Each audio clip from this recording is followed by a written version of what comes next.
मुझे निरंतर ऊर्जा देते रहते हैं। मैं अब यहाँ मां कामाख्या के द्वार पर आया हूं कि मां कामाख्या के दर्शन की संख्या जितनी ज्यादा बढ़ेगी उतना ही पूरे नॉर्थ ईस्ट में ये टूरिज्म का प्रवेश द्वार बन जाएगा। एक समय এখানে গেলে কেউ ফিরে আসতে পারতো না। এখানে মন্ত্র বলে পুরুষদের বশ করে রাখা হতো।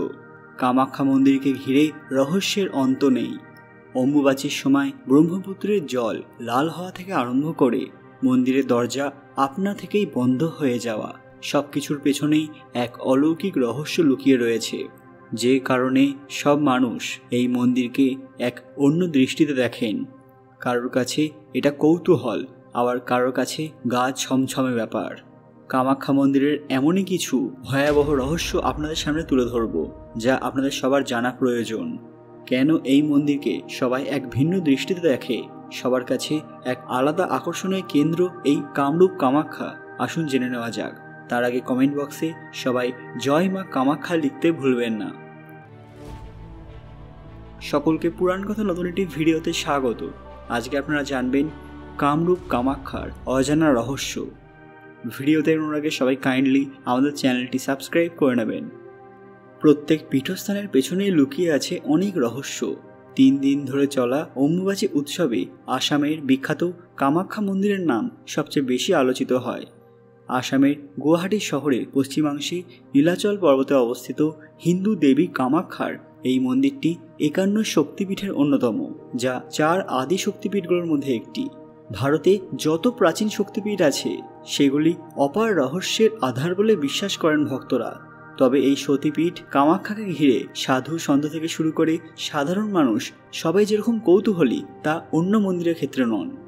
দেবী সতীর যোনি অংশ এখানে পতিত হওয়ার কারণেই এরকম ধারণা পোষণ করেন অনেকেই যে এখানকার বিশেষত্ব সব জায়গার থেকে আলাদা। এই মন্দিরকে নিয়ে মানুষের আকর্ষণের কারণ জাদুটোনা, কালা জাদু, বশীকরণ, তন্ত্র সাধনা ইত্যাদি। পৌরাণিক এই মন্দিরকে ঘিরে রয়েছে শুধু রহস্য নয়, কিছু রোমাঞ্চকর কাহিনীও, যেখানে ডাকিনী যোগিনীরা গিজগিজ করছে, যারা জাদুবিদ্যায় বিশেষভাবে পারদর্শী। দেবী কামাখ্যার এমন এক রূপের ব্যাখ্যা দেয় শাস্ত্র, যা সাধারণ দেবী মূর্তি তুলনায় অনেকটাই আলাদা। ধ্যান মন্ত্র অনুসারে দেবী ঘন কৃষ্ণবর্ণা, এলোকেশী, ধর একটি, তবে মাথার সংখ্যা 6টি, 5টি মাথা পাশাপাশি এবং তার উপর একটি শায়িত। তার ত্রিনেত্র বিদ্যমান, মোট 18টি চোখ রয়েছে এই দেবীর। হাতের সংখ্যা 12, প্রত্যেক হাতেই আলাদা আলাদা অস্ত্র রয়েছে। ডান দিকের হাতগুলিতে রয়েছে পুস্তক, পঞ্চবাণ, খড়গ, শক্তিযন্ত্র, মুদ্রা এবং শূল। বাম দিকের হাতগুলোতে শোভা পাচ্ছে অক্ষমালা, পদ্ম, কোদণ্ড, অভয় মুদ্রা, ঢাল এবং ধনুক। এছাড়া দেবীর 6টি মস্তকেরও আলাদা আলাদা বর্ণের উল্লেখ পাওয়া যায়।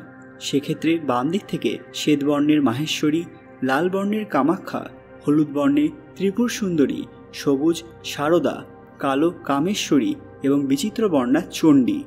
দেবী সিংহের ওপর অধিষ্ঠান করেন, কিন্তু শুধুমাত্র সিংহ নয়, সেখানেও রয়েছে ব্যতিক্রম। সিংহের পিঠের ওপর শায়িত রয়েছেন স্বয়ং মহাদেব। তার বাম হাত মাথার নিচে এবং ডান হাত একপাশে ঝুলন্ত।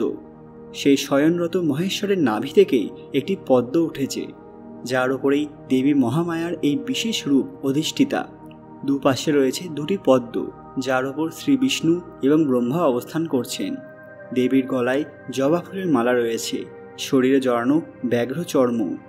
শাস্ত্রমতে মানুষের ভোগ কামনা সবই তিনি নিয়ন্ত্রণ করেন।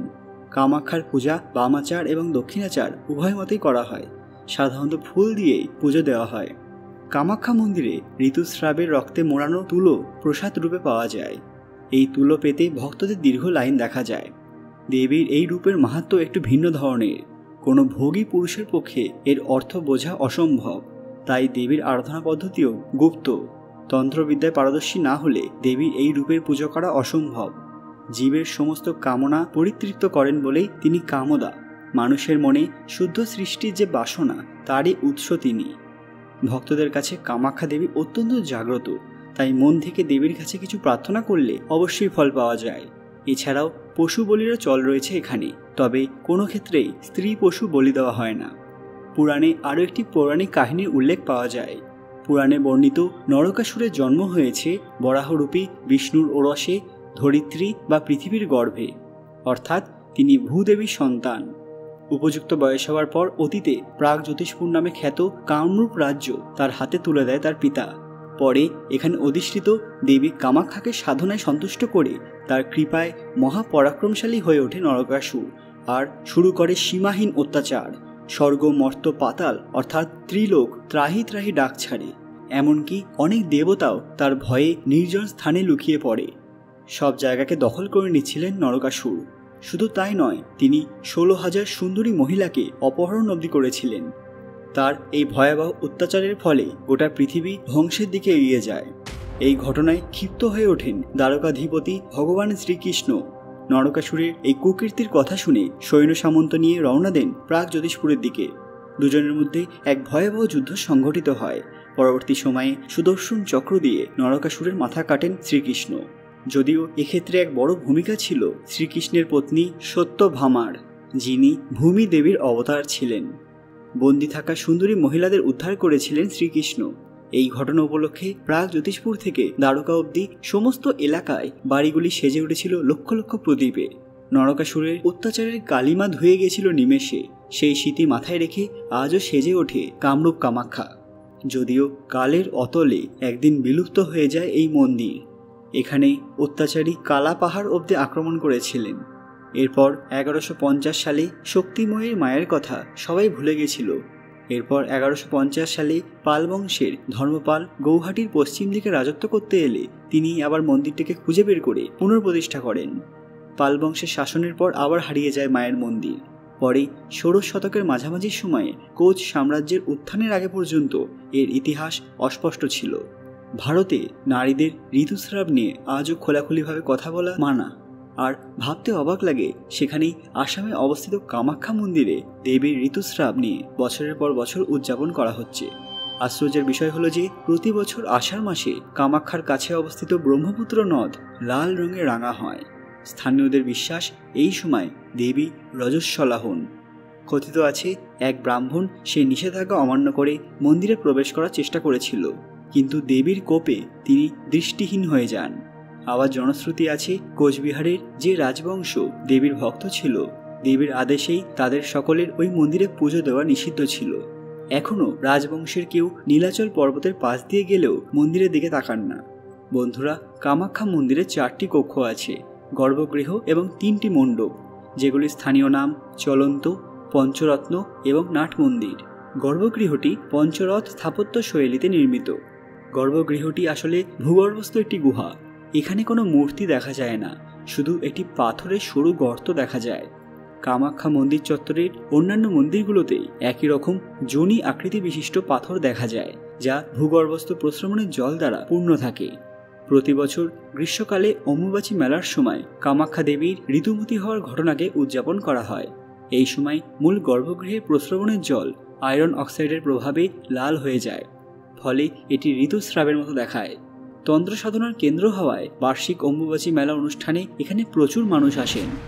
এছাড়া বার্ষিক মনসা পুজো মহাসমারোহে আয়োজিত হয়। দুর্গাপুজো কামাখ্যা মন্দিরের একটি অন্যতম প্রধান উৎসব। দেবী ভাগবত, দেবী পুরাণ, তন্ত্র চূড়ামণি, কালিকা পুরাণ, হেবজ্রতন্ত্র এবং যোগিনী তন্ত্রে উল্লেখিত ভারতের শক্তি সাধনার অন্যতম প্রধান কেন্দ্র কামাখ্যায় মহাশক্তি মহাকালীর পুজো করা হয় খুব ধুমধাম করে। তন্ত্র সাধনার জন্য এই স্থানটি খুব বিখ্যাত। এই স্থানটি একটি সিদ্ধপীঠ। এখানে সাধু এবং অঘরীদের যাতায়াত লেগেই থাকে। শুধু তাই নয়, এখানে এখনও কালো জাদু করার প্রচলন রয়েছে বলে মানুষের বিশ্বাস। এই মন্দিরে শুধু যে ভারতের মানুষ আসেন তা নয়, দেশের বাইরে থেকেও বিভিন্ন মানুষ ছুটে আসেন মনস্কামনা পূর্ণ হওয়ার আশায়। বহির্শক্তির অতর্কিত আক্রমণ এবং বহু অজানা ঝড়ঝাপটা, বহু প্রাকৃতিক দুর্যোগের পরেও এই মন্দির আজও কালের সাক্ষী হয়ে দাঁড়িয়ে রয়েছে। অনেকে মনে করেন কামরূপ কামাখ্যার আশপাশের অরণ্যে নাকি ঘুরে বেড়ায় নানাবিধ আত্মারা। কামাখ্যার জাদুশক্তি আর সাধকদের অতিপ্রাকৃত ক্ষমতার গল্পই সকলের মুখে শোনা যায়। বলা হয় কামাখ্যার নারীরা নাকি ছলকলা এবং কামকলায় পারদর্শী। তন্ত্র সাধনার আতুর এই মন্দিরে নাকি কালো জাদু থেকে মুক্তির উপায় পাওয়া যায়। সব মিলিয়ে বিভিন্ন অলৌকিক রহস্যের সাক্ষী এই কামরূপ কামাখ্যা মন্দির। আজকের ভিডিওটি আপনাদের ভালো লাগলে অবশ্যই লাইক করবেন এবং কমেন্ট বক্সে জয় মা কামাখ্যা লিখতে ভুলবেন না।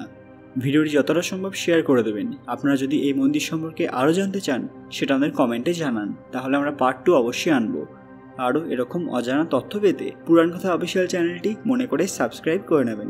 খুব তাড়াতাড়ি ফিরে আসবো নতুন একটি দরকারি ভিডিও নিয়ে। ততক্ষণ আপনারা এই ভিডিওগুলি দেখতে পারেন। ধন্যবাদ।